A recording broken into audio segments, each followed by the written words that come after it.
Good afternoon, everyone, and welcome to our weekly Spotlight on History for December 23rd, 2020. I'm Mary Helen Dellinger, curator of the Manassas Museum System, and I am again coming to you from the middle of our temporary gallery and our Power of Play exhibit. Today, I want to share with you some very special toys, but first, a question for our viewing audience. How many of you know that there is a National Toy Hall of Fame that inducts honorees on a regular basis? How many of you all knew that out there? So the National Toy Hall of Fame is actually part of the Strong Museum of Play, an institution devoted to the history and exploration of play. If you're thinking, oh, that sounds fantastic, I must visit it with my kids, they are located in Rochester, New York. So they have a great website that showcases what they do. So the National Toy Hall of Fame is a relatively new venture for the Strong. They inducted the first toys in 1998 and have been adding to that list ever since. The public is encouraged to nominate toys. There's a form on their website. So this is something that's really community driven. As part of our Power of Play exhibit, if you come see it, we've noted on the labels which toys on exhibit are already inducted into the Toy Hall of Fame, so you can see what they are.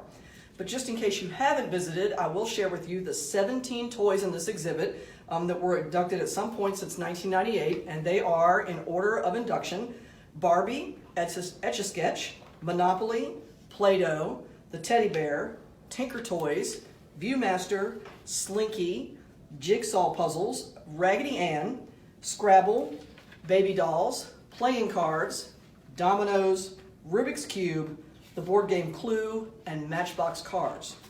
So today I'm going to share with you two of those things off that list that are probably found in nearly every home in Manassas, the Raggedy Ann doll and the Matchbox Cars.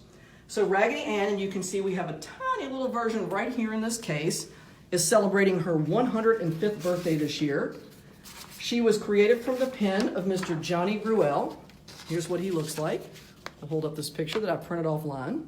That's the gentleman that first created Raggedy Ann. And he was a political cartoonist, and he came up with the idea in 1915. Now, the origins of this are all based in legend and family stories that have been handed down. So the most popular one is that Johnny's daughter, Marcella, found a very old rag doll in her grandmother's attic, and she showed it to her father, and he drew a face on it and handed it back to her, and she named her Raggedy Ann. So that's a legend that has no supporting facts, but it's one that most people like to believe. So seeing how much enjoyment his daughter got out of the doll, Gruelle decided to create a series of books based on the character, and he applied for a patent in 1915. So I'll show you what that looks like here. Here's the patent that you can see from the drawing of the patent office. So that's what the patent looked like, and the first book was published in 1918.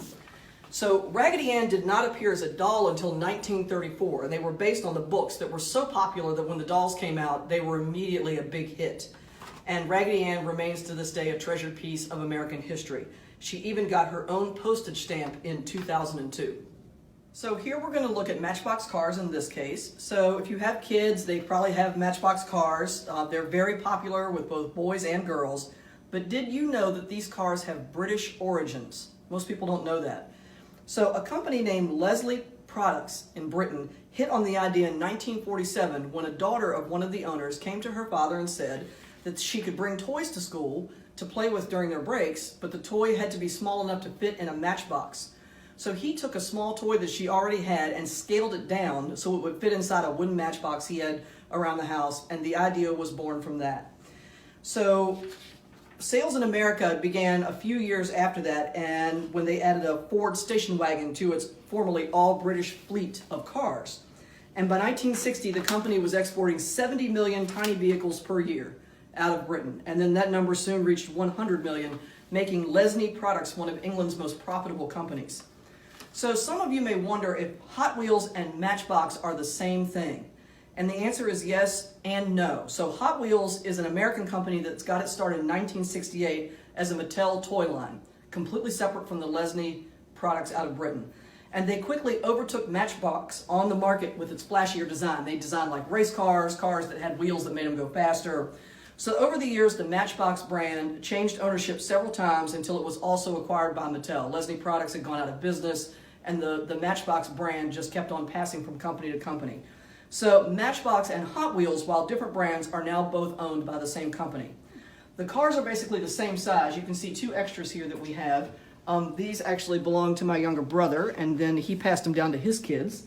Out of the packaging, it would be really hard for you to differentiate any difference at a glance, unless you're a really discerning collector.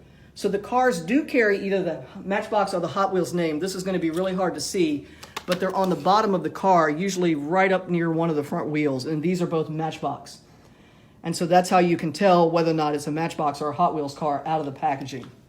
Now, people that collect these have extremely strong opinions about which one is the best brand. I'm going to leave that up to the viewing audience to decide. So those are two of the toys that are on the Toy Hall of Fame that we have in our Power of Play exhibit, two of many. When you come back next year to join me, we will not have a talk next week because it's the holidays. I'm going to present toys in the National Hall of Fame that are not on exhibit here. So until then, have a great holiday, stay safe, and I'll see you soon.